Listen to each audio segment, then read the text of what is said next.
တေဘုဒ္ဓဥပတပင်တိချစ်ချင်းတရားကအဲ့ဒီလိုကိုပြင်းထန်စွာပူလောင်စေလိမ့်မယ်ဘုဒ္ဓဆိုပြင်းပြင်းထန်ထန်လို့အဓိပ္ပာယ်ရဥပတပင်တိဆိုတာပူလောင်တာချစ်ချင်းကြောင့်ဖြစ်တဲ့ပူလောင်မှုလောင်ကျွမ်းမှုဟာတတ်တောင့်တတ်တာမဟုတ်ဘူးလို့ပြောတာပြင်းပြင်းထန်ထန်ပူပူလောင်လောင်ခါခါတီးတီးသွားတာဒါကိုနားလည်ဖို့လိုတယ်နော်ချစ်ချင်းကြောင့်ဖြစ်ရတဲ့ဆင်းရဲမှုဟာတတ်တောင့်တတ်တာမဟုတ်ဘူးတို့ဒီနေ့မှာဦးဇင်းတို့ချစ်ချင်းကြောင့်ဒုက္ခရောက်တယ်ချစ်ချင်းကြောင့်ဆင်းရဲရတယ်ဆိုတာကိုလူတွေဟာတွေးမိခဲ့တယ်များသောအားဖြင့်ချစ်စရာခင်စရာတွေနဲ့ချစ်နေခင်နေရရင်တာယာမှုကြည်နူးမှုအပြည့်နဲ့နေရတယ်လို့ထင်နေကြတာ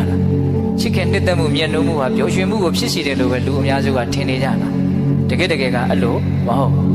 ပိယတော်ဇာယတိတော့ကပိယတော်ဇာယတိပဲချစ်ချင်းကြောင့်စိုးရင်ရတယ်ချစ်ချင်းကြောင့်အန္တရာယ်ဆိုတာဖြစ်ရတယ်တခြားစဉ်းစားကြည့်လေလက်တွေ့တရားဓမ္မတို့အိန္ဒိယစိတ်ထဲမှာပူလောင်နေရတာပင်မနေရတယ်တော်တော်များများကရှည်ရတဲ့မျက်နှာရတဲ့ပုံကိုယ်တွေနဲ့ပတ်သက်ပြီးတော့ပဲပူနေကြ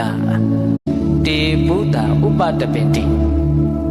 ချစ်ချင်းတရားကအဲ့ဒီလိုကိုပြင်းထန်စွာပူလောင်စေလိမ့်မယ်ဘုဒ္ဓဆိုပြင်းပြင်းထန်ထန်လို့အဓိပ္ပာယ်ရဥပတပင်တိဆိုတာပူလောင်တာချစ်ချင်းကြောင့်ဖြစ်တဲ့ပူလောင်မှုလောင်ကျွမ်းမှုဟာတတ်တောင့်တတ်တာမဟုတ်ဘူးလို့ပြောတာပြင်းပြင်းထန်ထန်ပူပူလောင်လောင်ခါခါတီးတီးသွားတာဒါကိုနားလည်ဖို့လိုတယ်နော်ချစ်ချင်းကြောင့်ဖြစ်ရတဲ့ဆင်းရဲမှုဟာတတ်တောင့်တတ်တာမဟုတ်ဘူးတို့ဒီနေ့မှာဦးဇင်းတို့ချစ်ချင်းကြောင့်ဒုက္ခရောက်တယ်ချစ်ချင်းကြောင့်ဆင်းရဲရတယ်ဆိုတာကိုလူတွေဟာတွေးမိခဲ့တယ်များသောအားဖြင့်ချစ်စရာခင်စရာတွေနဲ့ချစ်နေခင်နေရရင်တာယာမှုကြည်နူးမှုအပြည့်နဲ့နေရတယ်လို့ထင်နေကြတာ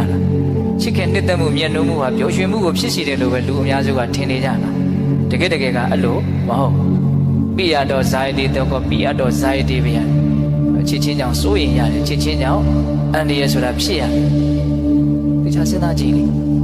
လက်တွေ့တရားဓမ္မတို့အိန္ဒိယစိတ်ထဲမှာပူလောင်နေရတာပင်မနေရတယ်တော်တော်များများကရှည်ရတဲ့မျက်နှာရတဲ့ပုံကိုယ်တွေနဲ့ပတ်သက်ပြီးတော့ပဲပူနေကြ